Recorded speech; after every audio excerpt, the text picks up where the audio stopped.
જય આદિવાસી, જય જોહાર. અમે કપરાડા તાલુકાના બારપુંડા ગામ જે મહારાષ્ટ્રની બોર્ડરને અડીને આવેલું છે ત્યાં આગળ આજે આવ્યા છે. આપણા આદિવાસી સમાજના એક ગરીબ પરિવારના ત્યાં 12-13 તારીખે અહીં લગ્ન હતા અને એ પરિવારે એ લગ્ન પ્રસંગના લઈને ઘણું અનાજથી માંડીને કપડાથી માંડીને બધું વસાવ્યું હતું, પણ મીટરની અંદર જીબીના મીટરની અંદર સ્પાર્ક થતા એમનું ઘર બળી ગયું છે. ઘરની અંદરની તમામ ચીજ વસ્તુઓ બળી ગઈ છે.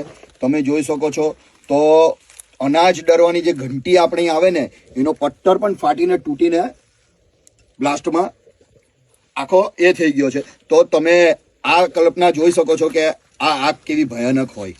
તો મારે જીબીને તથા ટીડીઓ સાહેબ, મામલતદાર સાહેબને જે પણ તંત્રને લાગતું હોય તેને અમે એક જ વસ્તુ કહીએ છીએ કે ભાઈ આ ભાઈને આર્થિક રીતે મદદ કરવામાં આવે, જેથી અમારો આદિવાસી સમાજનો આ એક નવયુવાન, એક દીકરો એના પગ પર થઈ શકે. સાથે સાથે તાલુકા ડેવલપમેન્ટ અધિકારીને અમે એટલું પણ કહીએ છીએ કે કપરાડા તાલુકા એ અમારા આદિવાસી વિસ્તારમાં આવેલું છે, તો અહીં ફાયર ફાઇટર માટેની તમામ સુવિધા કરવામાં આવે, જેથી કરી અમારા આદિવાસી સમાજના કોઈ પણ જગ્યા પર ઘર બળી જાય કે કંઈક પણ આગ લાગે તો એમને તાત્કાલિક સુવિધાઓ મળી રહે.